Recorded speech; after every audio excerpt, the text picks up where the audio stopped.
Bueno, esta conversación que pretendía ser un directo de Instagram se la debemos a los seguidores de la última hora, entonces hemos optado por grabar esta parte, Óscar, y que no se queden con ese mal sabor de boca. Bueno, hablábamos un poco de tu intervención ayer en el Congreso, que se ha hecho viral, que vas a llegar a los 100.000 seguidores, y en ese directo te preguntaba que por qué ha sido tan revolucionario citar una serie de hechos históricos. Pues yo creo que porque se dice poco, porque se ha intentado en este Estado, en el Estado español, que de eso nos hablara.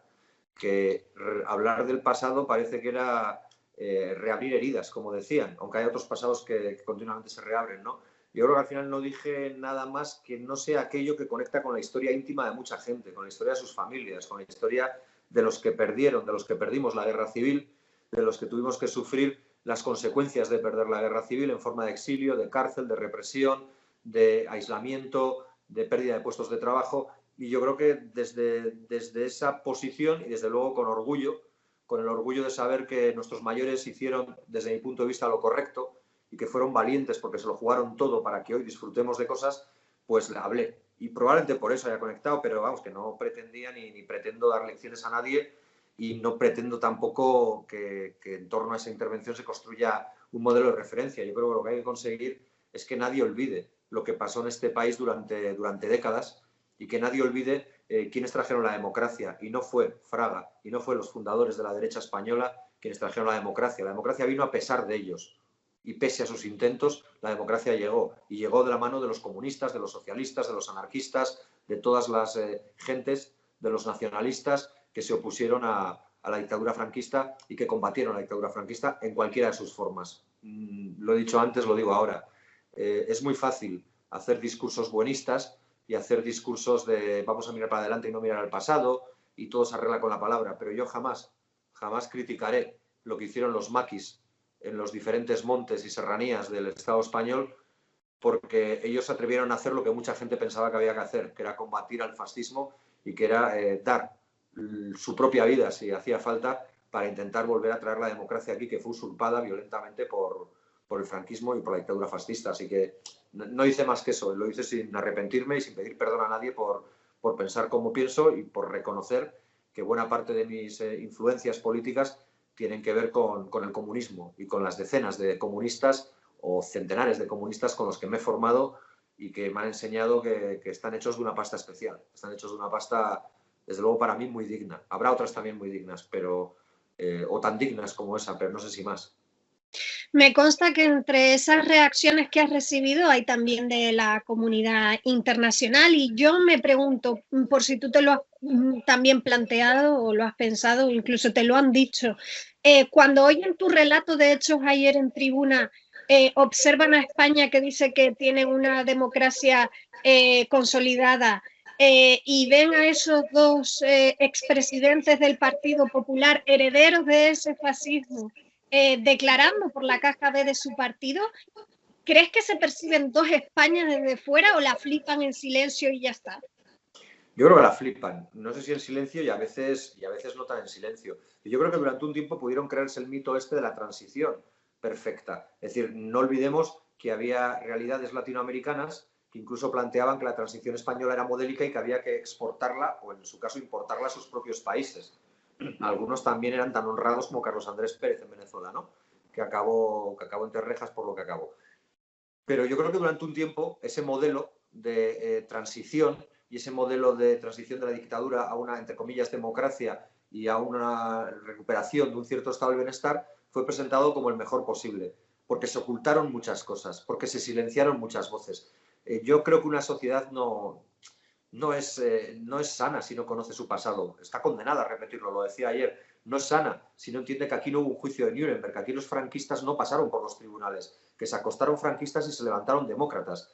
Tú tienes un libro ahí detrás tuyo que es Franquismo S.A. Ahí explica muy bien, por ejemplo, cómo las fortunas que se hicieron durante el franquismo recibieron una chapa de pintura, una mano de pintura de democracia y siguieron multiplicándose durante la democracia. Familias ilustres del Estado español. En el Estado español los aparatos policiales no fueron depurados. Claro, ahora entendemos por qué existen tantos casos de torturas.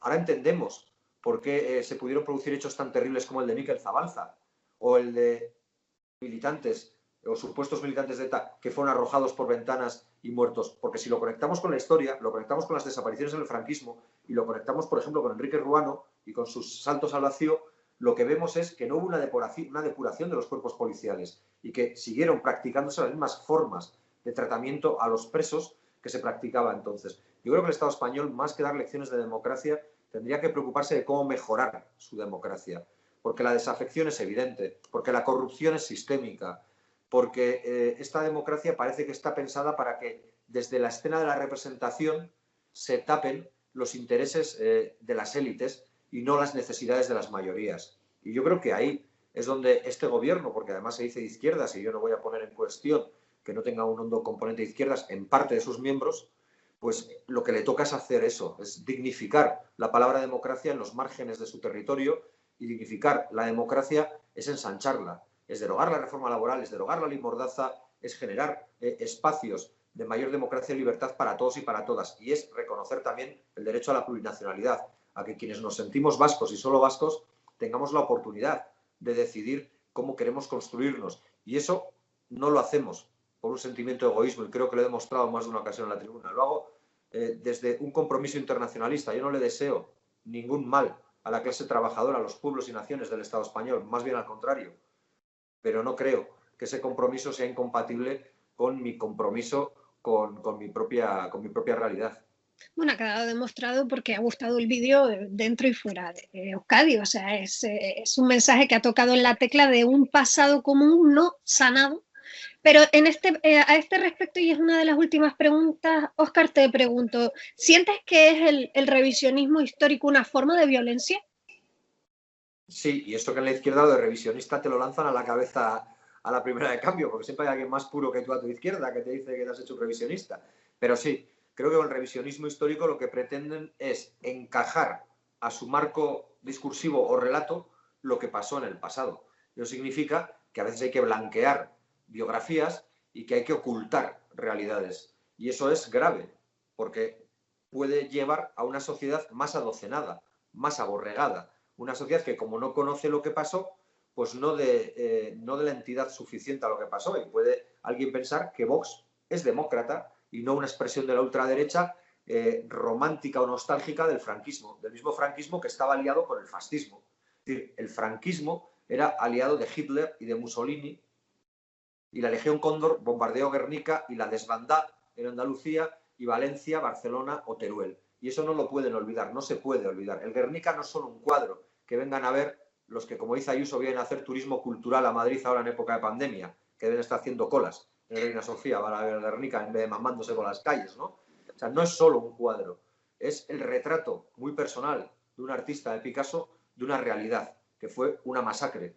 Y esa masacre se produjo por unos y contra otras y otros. Se produjo en defensa de unas ideas totalitarias frente a quienes defendían un orden de las cosas que tenía más que ver con valores más democráticos, como las de la República en ese caso. Por lo tanto, yo creo que hay que combatir ese revisionismo, porque de lo contrario el futuro será desalentador. No creo que tengamos que volver a reeditar pues, lo que dice la canción de los anarquistas, ¿no? De las barricadas, las negras tormentas acechan al alba. Ojalá podamos disipar esos negros nubarrones con el soplo de la libertad, pues de quienes trajeron la libertad aquí. Yo ayer citaba a Miguel Hernández, podría citar a Rafael Alberti, podría citar a Blas Otero, a Gabriel Celaya, a Gabriel Aresti o a otros muchos que lo sabrá. Es decir, porque la diferencia entre nosotros y nosotras, los que según Ayuso estamos en el lado malo de la historia, y ellos, los que según ella están en el lado bueno de la historia, que es el fascismo, es que nosotros podemos citar a nuestras referencias culturales y políticas con orgullo, pero ellos no podrán sacar ni una referencia nazi o franquista con orgullo sin que se les caiga la cara de vergüenza. Hablando de referencias culturales, antes de preguntarte qué libro estás leyendo tú, por favor dime qué libro está leyendo Suárez y Llana. Quiero decir... Bueno, yo os puedo decir qué libro sostiene Suárez y Llana, porque yo tengo... Es uno. Es siempre el mismo. Yo tengo una hija de 7 años que, aun aprendiendo a leer ahora, y no exenta de dificultades para hacerlo, va a más velocidad que él leyendo. Entonces, está leyendo siempre, sostiene siempre un libro que es Vidas rotas, de siempre me equivoco con el nombre, pero sé que es apellido Arteta, que es un compendio de todos los atentados o de todas las víctimas causadas por ETA. Lo hace como una forma de protesta, yo la respeto y la acepto, pero estoy pensando en regalarle un nuevo libro y se lo voy a regalar, no lo puedo desvelar aquí, o no sé si puedo o debo, pero será gracioso, porque así por lo menos cambiará del libro que soporta en sus manos, porque no avanza ni de página, pero bueno, allá él, o sea, que se retrata el mismo. Me produce cierta curiosidad saber, porque esto lo haces siempre que subes a la tribuna o sube alguien de tu grupo, imagino que siempre intentas tomártelo con sentido del humor, pero al final es una persona totalmente girada, dándote la espalda literal y simbólicamente, que no te está escuchando. ¿Alguna vez te has cabreado, te has entristecido y dices, si este chico no me quiere mirar, mejor para mí? Entristecido no, cabreado tampoco. O sea, yo creo que lo que me reafirma es en mis ideas y me pone encima de la mesa una constatación, que yo creo que la derecha tiene muy poca cultura democrática, muy poca cultura democrática y desde luego no sabe lo que significa la tolerancia y mucho menos la voluntad de intentar debatir. La derecha es una derecha de ordeno y mando, del por el artículo 33 o por el MIS, y sabemos cómo termina la frase. No tiene cultura política democrática y este hombre pues lo demuestra con eso. Pero sinceramente, yo creo que su utilidad en el Congreso y su capacidad de trabajo en el Congreso es la misma que la de las dos estatuas enormes que tienen a cada lado, que es la de la reina Isabel y el Fernando el Católico. O sea, pues a trecho. Ya está todo dicho, entonces. Bueno, tú me has desvelado un libro de mi estantería, yo estoy leyendo Carboneras, que habla de memoria, pero ¿qué estás leyendo tú, Óscar? Pues estoy leyendo dos libros. Uno es de Julio Aparicio, que es un escritor leonés, tiene pocos libros en el mercado y no me acuerdo ahora muy bien del título, que me perdone, pero en cualquier caso lo hago así un poco de publi. Se llama Julio Aparicio y es un libro que entrelaza tres historias de la posguerra en León, en el Bierzo concretamente, y en uno habla de las mujeres y cómo se rebelaron para poder tener comida que llevar a sus hogares, otra habla de sus maridos mineros y una tercera de un capítulo en un tren con, bueno, una historia franquista. Y es muy interesante, porque no pertenece a un gran autor todavía, ojalá lo sea en algún momento, pero que creo que revela verdades y que revela lo que se vivía en otras realidades. Y ese sí está muy conectado con la guerra civil. Y el otro que estoy leyendo es México Insurgente, de John Reed, que es muy bonito, además en la edición esta que me he agenciado está muy chulo, porque está como muy actualizado y con unas viñetas muy potentes y tal, y la verdad es que me está gustando mucho. La Revolución Mexicana también puede ser fuente de inspiración y los zapatistas fueron quienes nos deslumbraron, a quienes ya peinamos bastantes canas hace unos 20 años con el subcomandante Marcos, tal, así que acercarse un poco a todo su principio de inspiración, que es el zapatismo, y la figura de Zapata, de Pancho Villa y de otros, pues no deja de ser apasionante. Pues hay que darse a prueba de que se puede leer sin dar la espalda a nadie.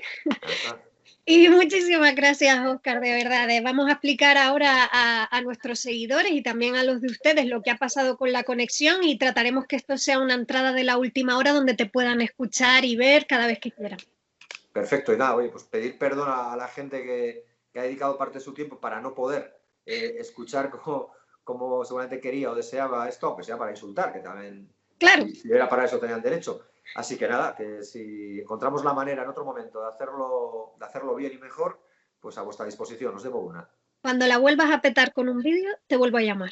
A ver si puedo. Igual me he quedado solo en los artistas estos de un solo single, que se dice, no, y no más. Bueno, pues en la reedición del álbum. Un abrazo, Óscar. A vosotros, así vosotros.